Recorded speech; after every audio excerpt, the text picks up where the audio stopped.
사랑하는 성도 여러분, 육체에만 생명이 있지 않습니다. 육체의 생명을 목숨이라고 합니다. 영혼에도 생명이 있습니다. 영혼의 생명을 무엇이라 하냐면 영생이라고 합니다. 영생. 그러면 우리가 육체의 목숨이 위협을 받는다는 소리를 들으면 굉장히 절망할 것입니다. 몸이 찌뿌둥해서 안 좋아서 갔는데 청천벽력 같은 소리, 3개월밖에 살지 못합니다. 현대의학으로 어찌할 수 없네요. 어째서 이 지경이 되도록 방치하셨습니까?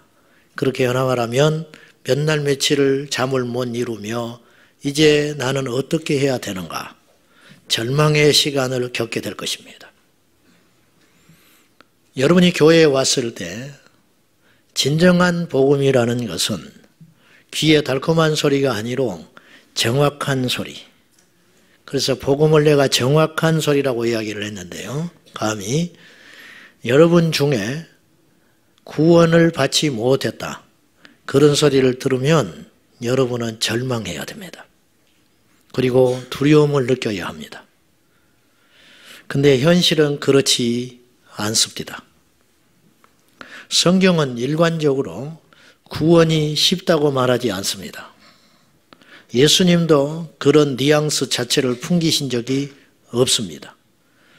그럼에도 불구하고 어찌된 일인지 오늘날 성도들은 암암리에 구원이 쉽다고 알고 있는 것 같습니다. 그 증거가 무엇이냐면 두려워하지 않는 걸 보면 알 수 있습니다. 그래서 구원이 결코 쉽지 않다든지 그렇게 설교를 하면은 반박은 하지 않지만 성경에 그러지 않으니까 자신의 신앙을 점검하거나 회개하지도 않습니다. 저는 이것을 엄청난 모순이라 생각하고 이것 자체가 믿지 않는 증거라고 생각해요. 그냥 듣고만 있어요. 그리고 마음에 약간의 찔림만 받고 갑니다. 이런 시간이 반복이 되면 두 가지 위험한 일이 벌어지는데 하나는 무감각해질 수 있다는 것이에요. 아, 또 그 소리구나. 두 번째, 견디지 못하고 뛰쳐나갈 수 있다는 것이죠. 이 두 가지 현상이 일어납니다. 아더 핑크 목사님은 그 시대에 살면서 이런 이야기를 하셨어요. 오늘날 이런 구원관, 여기서 말하는 아더 핑크가 말하는 그 시대에 만연해 있는 구원관이라는 무엇이냐면 구원은 쉽다. 그리고 내가 원하면 얼마든지 구원을 받을 수 있다라고 하는 안일한 생각, 이런 구원관이 만연해 있기 때문에 거기에 동조하지 않는다든지 뭔가 구원이 어렵다고 이야기를 하게 되면 특이한 신앙이거나 잘못된 믿음을 가졌다는 오해를 받는 현상이 일어나고 있다. 그러면 아더 핑크 목사님이 이 이야기를 하실 때가 언제냐면요. 아더 핑크는 1886년에 태어나서 1952년에 돌아가셨대요. 그러니까 지금부터 길게는 100년, 적게 잡아도 7, 80년 전에 이런 이야기를 하셨을 가능성이 커요. 그러면 보십시오. 그때의 믿음이 순수했겠어요? 지금의 믿음이 순수해요? 두말할 것 없어요. 그때의 믿음이 훨씬 순도가 저는 깊었다고 생각해요. 그러면 오늘날 이러한 안일한 구원가는 그때보다 제가 볼 때 10배는 더 퍼져 있을 것이다. 그런 측면으로 볼 때 오늘은 더 우리가 외형적으로는 핍박이 없는 시대고 크나큰 시련이 없지만은 영적으로는 제대로 온전한 믿음 생활을 하기에는 더 쉽지 않는 환경에 놓여 있다라고 감히 말씀드리고 싶습니다. 그렇지 않다 할지라도 우리는 그런 마음을 가지고 하나님을 섬기는 것이 안전하다고 여겨집니다. 오늘 본문을 보시면 부자 청년이 무릎을 꿇고 예수님께 묻습니다. 선한 선생님, 제가 어떻게 하면 영생을 얻겠습니까? 이거 굉장히 중요한 자세거든요.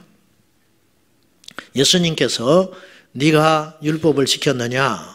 다 지켰습니다. 어릴 때부터 내가 지켰나이다. 그러니까 모태에서부터 율법 철저히 지킨 유대인이요 부자인 것입니다. 근데 예수님은 알잖아요. 처음 봐도. 그래, 근데 너에게 한 가지 부족한 것이 있다. 그것이 뭡니까? 그걸 지킬 생각이 있는 거예요. 주님께 무릎을 꿇었다는 건 모든 걸 포기하고 내가 지금까지 갖고 있던 영적 지식을 다 포기하고 당신께서 내가 볼 때는 보통 분이 아니니 당신이 제시하는 그 영생의 길을 내가 받아들이겠습니다. 근데 주님은 뜻밖의 이야기를 하세요. 너에게 한 가지 부족한 것이 있는데 너의 재산을 다 정리해서 가난한 사람한테 다 나눠주고 너는 나를 따라라. 그건 못했어요. 부자가 그것은 못했어요. 이 부자 형제는 그가 그토록 바라던 영생을 얻고는 싶었지만 결국은 그 얻는 길을 가지 못합니다. 왜? 그 길은 너무 험했기 때문입니다. 너무 컸기 때문에, 포기할 것이 너무 컸기 때문에 이 부자 청년은 그것을 포기하고 다시 돌아갑니다. 그러자 예수님께서 근심하고 쓸쓸히 돌아가는 그 청년을 보낸 다음에 제자들에게 23절에 이렇게 말씀하십니다. 한번 읽어봅시다. 시작. 제자들에게 이르시되 재물이 있는 자는 하나님의 나라에 들어가기가 심히 어렵도다 하시니, 재물이 있는 자는, 부자는 하나님 나라에 못 들어간다. 들어가기가 얼마나 어려운지 모른다. 이렇게 말했더니 이 말을 들은 제자들의 반응이 놀랬다고 그랬어요. 왜 놀랬냐? 그 당시 신앙적 가치관은 부자는 하나님의 복이라고 여기던 시대였어요. 그렇기 때문에 하나님께서 복 주시고 하나님이 택한 자들인 부자들이 천국을 못 간다는 것, 그리고 율법으로도 흠이 없는 저 사람이 천국을 들어가기가 쉽지 않다고 하니 제자들의 지금까지 믿어왔던 신앙적 어떤 패러다임이 확 흔들려 버리는 거예요. 그래서 놀랬다, 이 정확히 표현하면 무서웠다라는 표현이 맞아요. 그러면서 주님께서 비유로 말하시기를 부자가 천국에 가기가 얼마나 어려우냐면 낙타가 바늘기에 들어가는 것보다 더 어렵다, 그렇게 이야기했어요. 여기서 바늘기라는 것은 실과 바늘의 바늘이 아니고요. 예루살렘은 예수님 당시에, 이 설교를 하실 당시에 예루살렘은 해가 넘어가면 성문을 닫았어요. 근데 급한 일로 왔다 갔다 해야 할 일이 생기잖아요. 그래서 쪽문을 조그맣게 만들어 놨는데 거기는 사람도 겨우 기어서 나가야 할 정도였어요. 그러니까 해가 넘어가면 상인들이 낙타에 짐을 싣고 예루살렘에 오는데 이 낙타가 등이 이렇게 생겼지 않습니까? 그러니까 정문으로만 가야지 그 좁은 문으로는 낙타가 도무지 들어갈 수 없어요. 불가능한, 100% 불가능한 일. 그래서 사람들이 이 쪽문을 별명을 붙이기를 바늘문이다 그래요. 바늘귀라 그랬어요. 그러니까 우리가 생각하는 그 바늘귀로 이해하지 않고 이 말은 예수님의 제자들은 그 문을 이야기하는 거예요. 아, 알아들었어요. 그 정도로 어렵다는 것이구나. 그렇게 이제 받아들인 거예요. 그렇게 어렵다. 그렇게 말하시면서, 그렇게 말하니까 제자들이 재차 두 번째 놀랐어요. 그렇다면 저 부자도 하나님의 선택을 받았고 복을 받았다고 여겨지는 저 사람들도 구원을 못 받는다면 누가 구원받냐? 도대체가 누가 구원받겠냐? 그래서 두 번째 재차 놀랐다는 거예요. 여러분들이요, 오늘 구원이 어렵다라는 말을 들으면 여러분이 충격받아야 돼요. 그 사람이 구원받을 수 있는 가능성이 있는 사람들이에요. 말씀에 반응하는 걸 보면 그 사람이 하나님이 택한 자인지 구원의 씨가 있는지 알 수 있어요. 아시겠습니까? 무슨 말인지? 여러분이 예배를 드리고 아무런 감각이 없고 그냥 무덤덤하니 들어가 버리면, 다시 옛날로 돌아가면 여러분은 굉장히 위험한 거예요. 여러분이 놀래고 충격을 받고 당황스럽고 힘들어해야 되는 거예요. 여러분, 구원은 어려워요. 아십니까? 구원은 어려워요. 그럼 구원이 어렵다는 말 앞에 여러분은 좌절해야 된다니까요. 내가 그럼 그 구원을 과연 얻을 수 있는가? 그렇게 좌절해야 당연한 거예요. 근데 현대인들은 그렇지 않아요. 이게 엄청나게 답답한 일이라는 거예요. 그냥 혼내는 게 아니에요. 그냥 말이 그러는 거예요, 제가. 하도 그냥 혼낸다고 생각하는 사람이 많아가지고. 자, 조금 다른 각도에서 하나 더 점검해 봅시다. 오늘날 잘못된 복음 전도 방식의 피해자들이 있습니다. 이를테면 대부분의 목회자와 전도자, 제 자신을 포함해서 하나님의 영광이나 자신의 죄에 대한 각성이 없는 사람, 하나님 앞에 자기 것을 내려놓을 생각이 전혀 없는 사람, 그런 대상을 놓고 우리는 그 사람을 어떻게든 설득해서 예수님을 믿게 만들려고 합니다.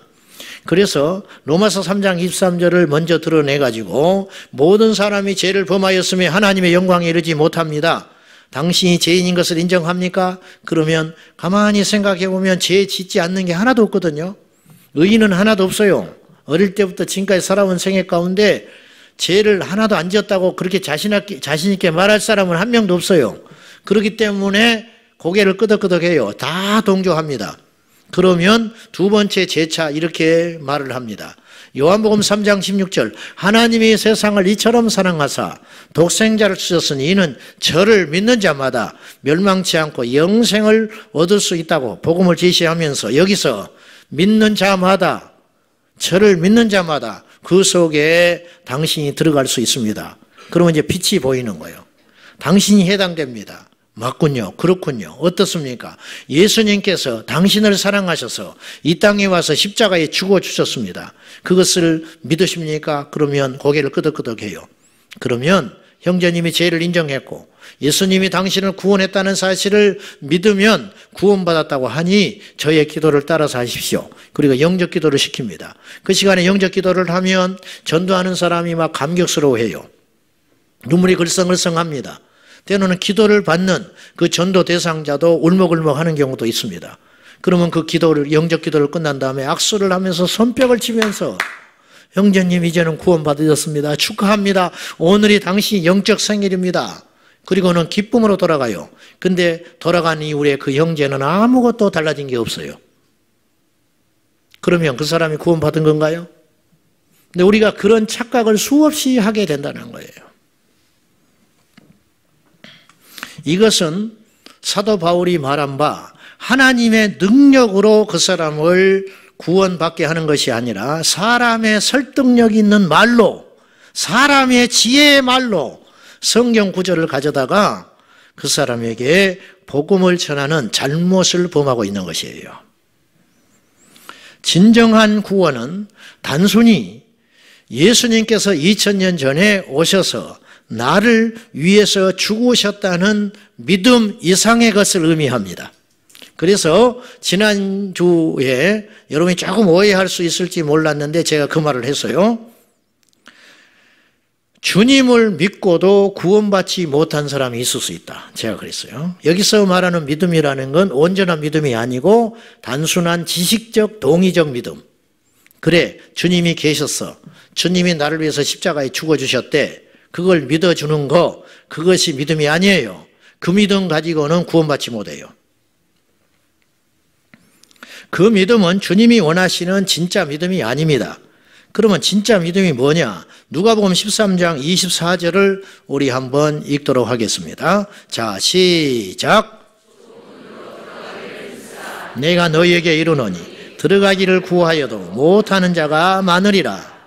여러분, 이 말씀, 누가복음 13장의 이 사건과 오늘 본문에 저희가 읽은 마가복음 10장의 이 사건은 굉장히 유사한 점이 많아요. 여기도 부자 청년이 영생 얻기를 위해서 예수님께 상담하는 장면이고요. 누가복음 13장 이 말씀도 어디 배경에서 나온 거냐면 어떤 사람이 예루살렘을 올라가는 예수님께 찾아와가지고 구원 얻는 자가 적습니까? 그렇게 물었어요. 비슷한 거예요. 부자가 예수님께 나와서 묻는 것하고. 구원 얻는 자가 적습니까? 그 말을 들으신 주님께서 어렵다 쉽다 단도직입적으로 말하시지는 않았지만 전하려고 하는 메시지는 분명했어요. 구원은 어렵다라는 거예요. 좁은 문으로 들어가기를 힘쓰라. 그러면서 말씀하시는 것이 그 좁은 문으로 들어가기를 힘쓰고 천국을 가기를 원하고 영생을 얻기를 원하지만, 그것을 구하지만, 바라지만 얻는 자가 많지 않다. 자, 여기서 핵심은, 믿음은, 가짜 믿음은 두 가지라는 걸 기억하셔야 돼요. 첫째, 아는 것이 결코 믿음 아니다. 두 번째, 원한다고 믿음이 아니다. 바란다고 믿음이 아니에요. 좁은 문으로 들어가기를 원하지만, 천국에 가기를 원하지만, 그것이 믿음이 아니라는 거예요. 그건 무엇이 믿음이냐? 힘쓰는 것이 믿음이고 죄와 결별하는 것이 믿음이라는 거예요. 근데 그런 사람이 많지 않더라는 거예요. 많지 않잖아요, 현실적으로. 그러면서 오늘 저희가 읽은 본문 31절에 먼저 된 자도 나중되고 나중된 자가 먼저 된다. 뜬금없이 이 말씀을 하신 것 같지만 누가복음 13장의 마지막 그 어떤 사람의 질문을 받고 나서도 똑같이 이야기를 하셨어요. 그러나 너희 중에 먼저 된 자가 나중되고 나중된 자가 먼저 되리라. 왜 이 뜬금없이 이 말씀을 하셨을까? 여러분, 문맥이 중요하다고 그랬어요. 이 앞부분에 교회 생활에 대한 이야기를 주님이 하시다가 먼저 된 자가 있고 나중된 자가 있다 그렇게 말씀하셨다면 교회 생활의 역전현상으로 우리가 받아들일 수 있어요. 근데 이 말씀은 영생에 대한 이야기예요. 구원에 대한 이야기예요. 구원에 대한 이야기를 동일하게 누가복음 13장, 마가복음 10장 구원에 대한 이야기를 하시면서 마지막의 부분에 먼저 된 자가 나중되고 나중된 자가 먼저 된 자는 나는 무슨 말이냐? 구원을 얻어서 먼저 앞서간다 할지라도 구원에서 떨어질 수 있다. 즉, 지금 우리가 받은 구원이 영원하지 않으며 결코, 두 번째, 지금 버림받은 자들의 버림도 결코 영원하지 않다. 그러므로 사도 바울은 이 말씀을 몰랐겠지만 예수님 생전에 직접 교제한 적이 없기 때문에 성령 안에서 동일한 말씀을 하시는데 빌립보서 2장 12절에 그러므로 내가 너희들에게 함께 있을 때에도 그렇게 내가 강조를 많이 하고 주장했듯이 내가 너희들을 떠나온 다음에도 빌립보 교회 성도들이여 이 한 가지를 꼭 잊지 말아라. 무엇이냐? 두렵고 떨림으로 너희의 구원을 이루라. 그렇게 이야기하고 있는 거예요. 완성되지 못한 구원을 이루라는 뜻이 아니라 여러분이 받은 그 구원을 빼앗기지 아니하도록 힘쓰고 애쓰라. 그렇게 이야기하고 있는 거예요. 그러므로 우리는 힘써야 할 일이 두 가지가 있다는 거예요. 첫째는 구원받기 위해서 힘써야 합니다. 두 번째, 받은 구원을 지키기 위하여 힘써야 한다는 것이에요. 너무 당연한 이야기지요. 안 그렇습니까? 너무 당연한 이야기.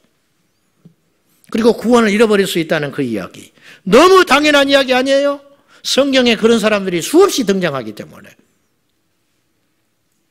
그런데 사람들은 구원에 힘쓰라 혹은 구원이 어렵다 그렇게 이야기하면 왜 사람들은 반발하는 사람들이 있는가? 그걸 쉽게 받아들이지 못하고 용납하지 못한 사람들이 오늘날 교회 안에 존재하는가? 첫째, 지금까지 그렇게 배워오지 않았기 때문이에요. 그런 식의 설교, 그런 식의 성경을 접해보질 않은 거예요. 이미 어쩌면 우리는 변질된 세상, 그리고 세상뿐만 아니라 교회 안에서도 침범한 사탄의 공격으로 말미암아 변질돼 버린 거짓 복음의 희생자일 수 있다는 생각을 감히 해봅니다. 사람들은 처음 배울 때보다 배웠던 것을 고쳐 배우는 것을 더욱 힘들어합니다. 왜냐? 예전 것을 버리는 작업을 반드시 해야 하기 때문이죠. 공터에 집 짓는 게 쉽지. 지어진 집을 허물어뜨리고 다시 짓는다면 공사비가 더 들 것 아닙니까? 당연한 이치지요. 하나님의 백성들 가운데서도 사탄의 달콤한 독주에서 깨어나지 못한 채 자신이 구축한 신앙의 체계, 하나님의 말씀에 근거한 신앙이 아닌 자신의 경험과 주변 사람들이 걸어가고 있는 쉬운 구원에 대한 달콤한 현실에서 빠져나올 생각이 없기 때문에 그것에 안주하고 있지 않는가? 여러분, 여러분이 알고 있는 것이 중요한 게 아니고 저 역시 마찬가지입니다. 제가 틀린 것이 있다면 성령께서 고쳐주시기를 위해서 저는 새벽마다 기도합니다. 그리고 제가 누차 말했다시피 예수 그리스도는 한 분이요 변함없는 영원한 분이지만 그분에 대한 우리의 지식은 가변적일 수밖에 없다. 그러므로 이 하나님의 계시와 지혜는 계속 시간이 갈수록 풀려져요. 아멘입니까? 주님이 오시는 날이 가까울수록 요한계시록은 점점 풀어지게 돼 있어요. 그렇지 않겠습니까? 그러니까 100년 전에 말했던 그 설교가 오류가 발견될 수 있어요. 지금은. 그러니까 그런 측면에서 우리의 영적인 지식은 가변적일 수밖에 없지만은 그러므로 우리가 알고 있는 것 그것이 중요한 게 아니고 성경이 중요하다는 거예요. 그러므로 구원이 어렵다는 것 그리고 구원을 위해서 힘써야 한다는 것은 여러분이 거부할 일이 아니고 성경적이라면 겸손히 받아들여야 하는 것이라는 거예요. 두 번째는 왜 구원이 어렵다, 구원을 위해서 힘써야 한다 그러면 사람들이 반발하게 되는가. 두 번째는 저는 이것이 제일 큰 부분이라고 여겨지는데 혹이라도 인간의 공로와 노력이 하나님의 은혜와 능력을 폄하시키거나 희석시킬 수 있다는 염려 때문이에요. 이런 염려는 초신자가 갖는 염려는 아니에요. 저처럼 오랫동안 교회에서 굳어진 사람들이 가질 수 있는 오류라고 생각해요. 사실은.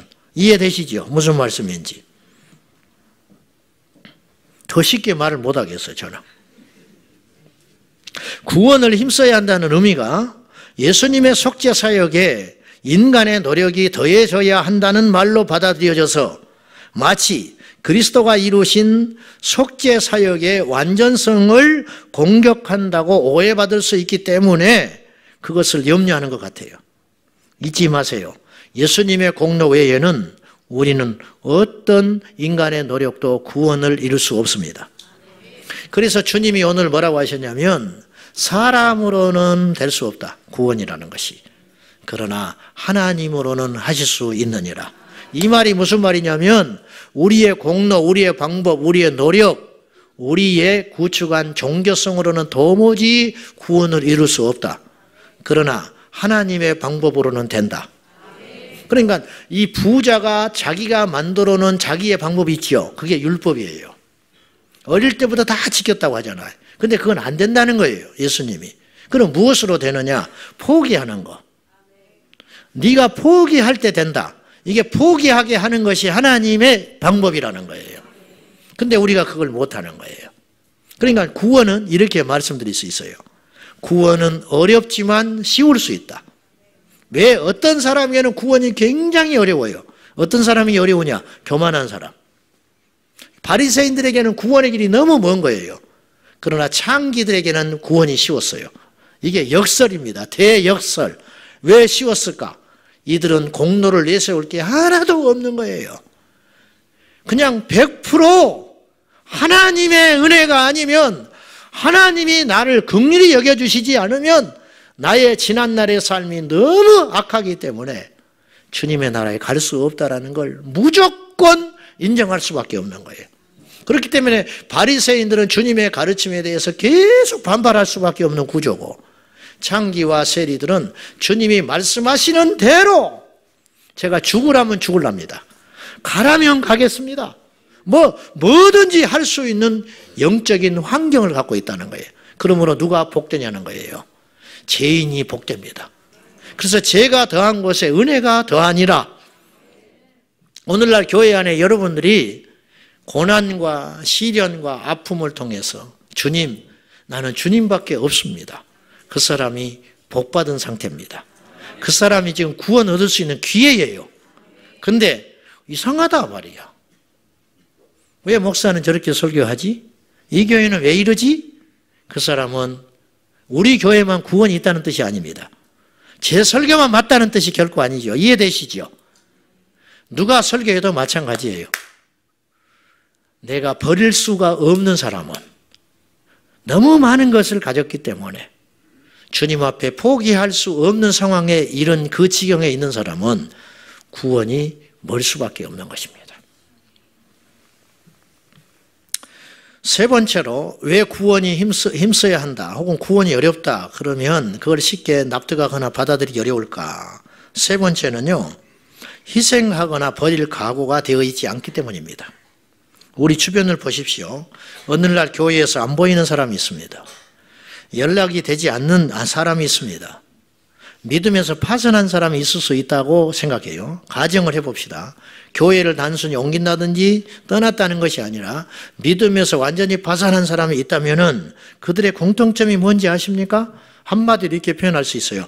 교회 다니기가 너무 힘들다. 교회 다니기가 힘드니까 교회를 떠나는 거죠. 뭐 다른 이유가 있어요? 여러분, 교회 다니기가 힘드니까 교회를 안 다니는 거 아니에요?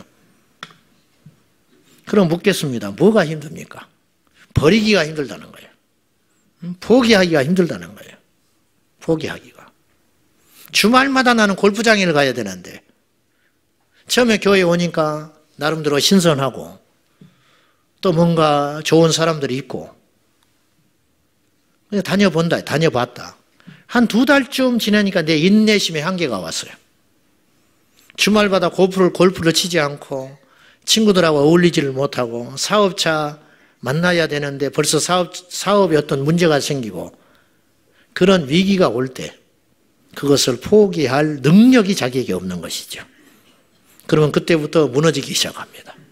1번 빠지고 2번 빠지고 예배를 드리는 것이 구원의 본질은 아니지만 교회 생활을 통해서 우리가 구원받을 수 있는 것이거든요. 근데 이 생활이 허물어지기 시작하는 거예요. 그럼 어느 날 그것을 단절하고 마는 것이죠. 그리고 그 사이에 사탄의 공격도 치열하게 보이지 않게 일어나는 것이고요. 사실은. 세상도 즐기고 예전의 모습대로 살아가면서 천국에 가는 길은 없습니다. 단연코 없어요. 노아의 방주 시대에 그들이 물에서 다 수장돼 버린 사람들, 영적으로는 구원받지 못했다. 이제 그렇게 보는 거예요. 그 사람들이요, 세상에 죄를 졌기 때문에만 그들이 방주에 오르지 못한 건 아니에요. 그들 중에는 성실한 사람도 있었어요. 그러지 않을까요? 김명현 박사의 말에 증언에 의하면 그 시대 인구도 수십억이 될 거라고 이야기해요. 그 당시의 인구도. 근데 그 중에 다 그 사람들이 수십억의 인구가 만약에 수장됐다면 그들이 다 죄를 지어서만 수장된 게 아니고 세상을 버리지 못해서 수장됐어요.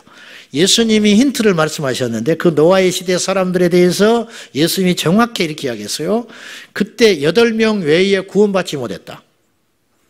그 이유가 뭔지 아느냐? 그들은 시집가고 장가가고 먹고 마셨다. 여러분, 시집가는 게 죄입니까? 장가가는 게 죄입니까? 먹고 마시는 것이 죄입니까? 아니. 그러나 그들은 그것을 하나님을 사랑하는 것보다 더 크게 여겼기 때문에, 구원보다 더 크게 여겼기 때문에, 노아의 말보다 더 크게 여겼기 때문에 그들은 구원받지 못한 것이다. 오늘 또 이런 현상은 있어요. 형편없는 사람들이 아니에요. 여러분들은 교회에 처음 나오신 분들도 저보다 훨씬 도덕적이고 훌륭하고 고매하신 분들이 분명히 계셔요. 근데 차이가 무엇이냐? 그들은 예전의 삶을 포기할 수 없다면 절대로 예수님 못 만난다는 거예요. 어느 교회 권사님이 계셨는데 이분도 인정합니다. 자신이 거듭나지 못했대요. 자기가 종교인이래요. 자기가 지금 죽으면 천국 못 간대요. 인정합시다. 인정해. 문제는 인정하지만 그 생활을 청산할 생각은 없어요. 왜 그러냐? 구축해놓은 인간관계. 성가대가 얼마나 좋은데, 권사의 모임이 얼마나 좋은데, 그래서 거기서 뛰쳐나올 생각은 없는 거예요. 이것이 우리의 현실이에요. 천국은 침노하는 자의 것이라 그랬어요. 예수님이 천국은 침노하는 자의 것이다.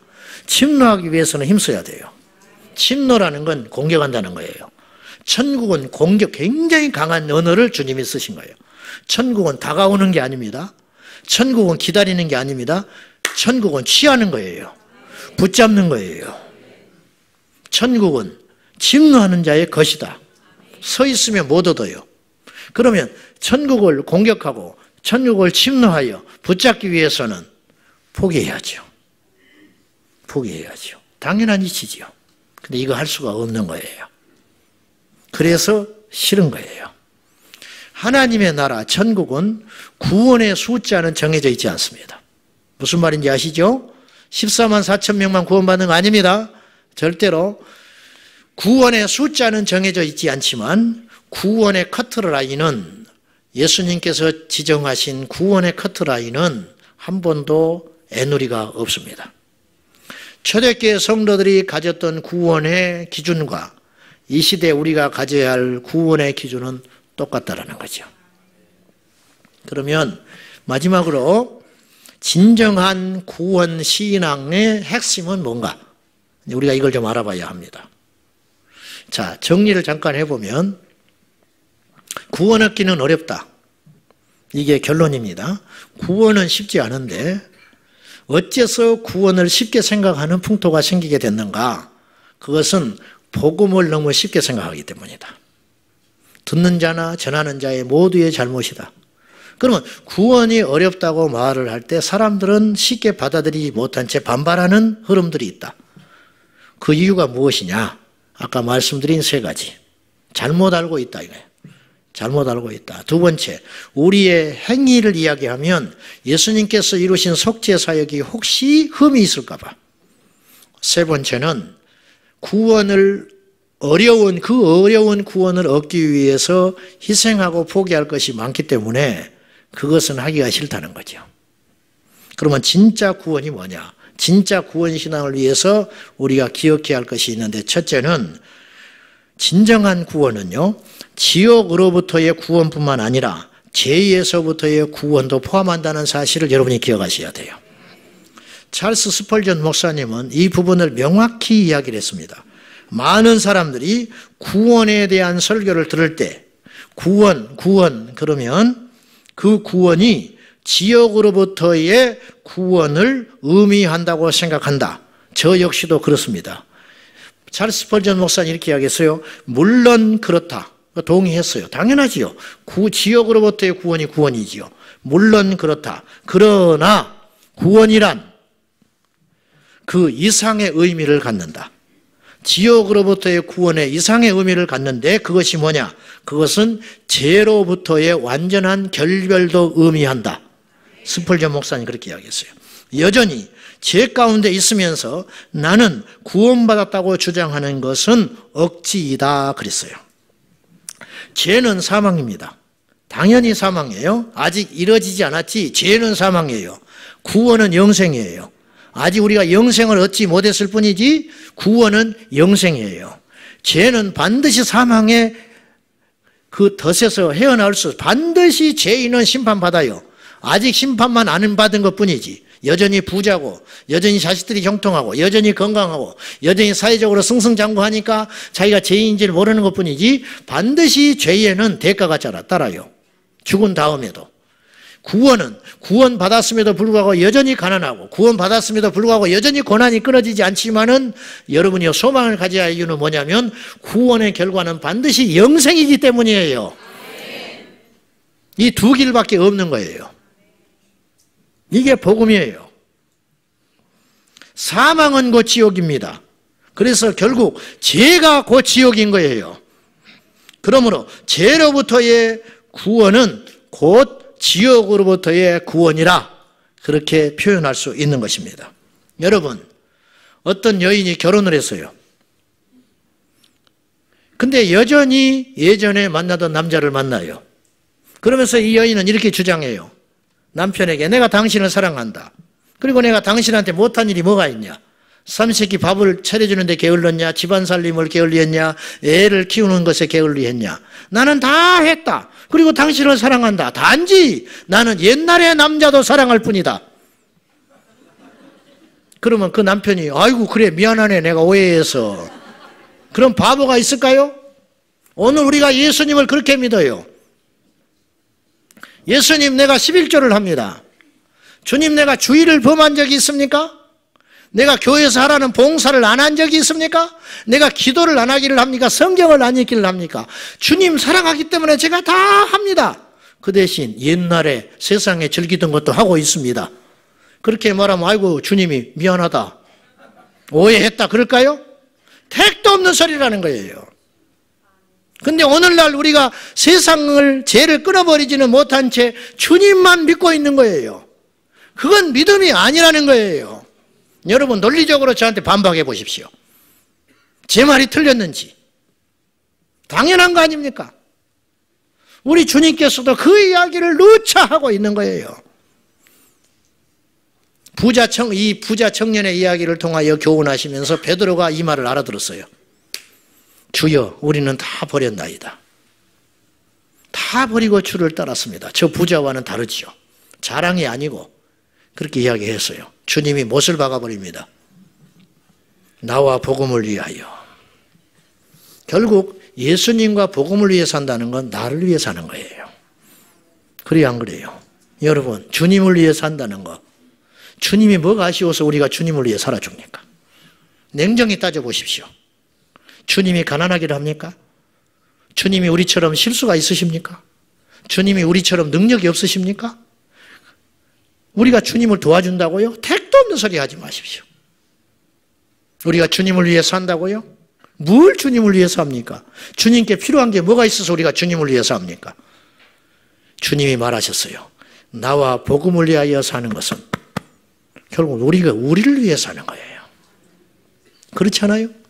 나와 복음을 위하여 부모를 버리고 형제를 버리고 너희의 전토를 벌인 자는 이 땅에서 100배를 받는다. 단지 핍박을 겸하여 받을 수 있다. 그리고 영생을 얻지 못할 자가 하나도 없느니라. 여기서는 예수님이 분명히 단정하셨어요. 한 명도 그런 일은 일어나지 않는다. 세상을 버리고 주님을 따르는 자는 반드시 100% 완전히 영생을 얻는다. 왜? 주님이 보장하시는 것이니까. 그러니까 이건 두려워할 필요가 없는 거예요. 의심할 필요가 없는 것이지요. 여러분, 구원은 어렵습니다. 그러나 구원은 쉽습니다. 왜냐? 포기하는 자에게는 쉽습니다. 그러나 붙잡고 있는 자는 단 0.001%도 구원을 얻을 수 없습니다. 어떤 사람에게는 구원이 무척 어렵습니다. 불가능합니다. 어떤 사람에게는 구원이 너무 쉽습니다. 왜냐? 주의 공로 때문에, 주님의 의 때문에. 우리가 그럼 해야 할 일은 뭐냐? 내려놓는 겁니다. 포기하기만 하면 됩니다. 할렐루야. 그러면 포기한다는 건 곧 무엇을 의미하느냐면 행동의 변화를 이야기해요. 여러분, 행함으로 구원받는 게 아닙니다. 100% 아닙니다. 그러나 구원받은 자는 행함의 열매를 맺게 되어 있습니다. 주님 말씀하셨지요. 나무는 열매를 보고 안다. 내가 사과나무입니다. 사과나무입니다. 아이고 잘했네. 그럼 사과를 맺혀보라고 주님이 요구하세요. 내가 주님을 믿습니다. 내가 주님을 사랑합니다. 그래, 아이고 잘했다. 나를 사랑하는 증거가 뭐냐? 좀 기다려 보세요. 내가 좀 이따 갖다 드릴 테니까. 주님은요, 열매 맺지 않는 나무, 때가 됐지만 열매를 맺지 못하는 나무에 대하여 얼마나 엄하게 이야기하셨냐면 잘라서 불에 던져버린다. 지옥의 불쏘시개로 던져버린다는 거예요. 사과나무는 열매를 맺기 위해서 몸부림치는 게 아니고, 사과나무는 주님께 붙어 있으면 때가 되면 사과 열매를 맺게 된다는 거예요. 우리가 주님을 사랑하면 그 말씀을 따를 수밖에 없어요. 주님을 사랑하면 주님이 제 우선순위가 될 수밖에 없어요. 내가 남편을 새로 만나서 사랑하기 때문에 옛날에 남자가 생각이 안 나는 거예요. 내가 남편을 사랑하기 때문에 모든 내 초점이 남편에게 맞춰져 있는 거예요. 시장에 가서 장을 볼 때에도 내가 좋아하는 걸 사지 않아요. 남편이 좋아하는 걸 사요. 백화점에 가서 옷을 살 때도 옛날에는 내 옷을 샀지만은 이제는 남편의 옷을 먼저 사요. 이런 사람이 여기 많지 않지만은 말이죠. 보십시오. 사랑하면 변해요. 믿으면 변해요. 믿으면 열매가 나타나요. 사랑하면 열매가 나타나요. 그래서 변할 수밖에 없는 거예요. 끊어버리게 되는 것이지요. 그래서 요한 1서에 뭐라고 하셨냐? 하나님을 사랑하는 자는 그 계명이 결코 무겁지 않다. 하나님을 사랑하니까 말씀 지키기가 너무 쉽다는 거예요. 이게 뭐가 어렵냐는 거야. 뭐가 어렵냐. 날마다 주님께 오라고 해도 갈 판이야. 사랑하니까. 근데 일주일에 한 번 이걸 왜 못하? 그냥 장난이지요. 장난이죠. 11조를 왜 못해? 주님이 10에 9조 하라고 해도 할 판이야. 너무 다행이야. 10에 9조를 하라고 그래. 내가 그런 생각 해봐서 엉뚱하게. 10에 9조를 해도 해야 돼요. 명령이니까. 그리고 주님이 만약 그렇게 명령하셨다면 10에 1조를 우리가 살아갈 때도 충분하라고 나는 생각해요. 그렇게 할 수 있어요, 주님은. 근데 주님은 우리를 아셔서 10에 1만 갖고 와라. 근데 그것도 버거워서 못하는 사람이 너무 많다는 거죠. 근데 할 건 다 하고 다녀 또. 그러니까 이게 우리가 주님이 우선순위가 아니라는 거예요. 하나의 예에 불과해요. 말씀 맺겠습니다. 구원은 쉽지 않습니다. 그러나 어렵지도 않습니다. 단 구원을 얻는 믿음을 얻기 위해서는 십자가의 좁은 길을 가야 합니다. 그 길을 가기 위해서 좁은 문을 가야 되니까 몸줄여야지요. 좁은 문을 가야 되니까 짐을 내려놔야지요. 좁은 문을 가야 하기 때문에 불편을 감수해야지요. 때로는 좁은 문을 가야 하기 때문에 자식도 포기해야 할 날이 와요. 내 땅도 포기해야 할 날이 와요. 내 부모도 포기해야 할 날이 와요. 근데 결국은 그것은 포기가 아니고 진정한 어둠이더라. 진정한 지혜더라. 주님을 위해서 내려놓는 거, 주님을 위해서 희생하는 거, 주님을 위해서 포기하는 건 결코 포기가 아니고 그것은 하늘의 영광으로 우리가 천국에 가면 고스란히 위로받고 받을 것이라는 거 기억하셔서 이 구원 얻기 위해서 우리가 힘써 달려가는 좁은 문을 힘써 달려가는 저와 여러분 꼭 될 수 있기를 축복합니다.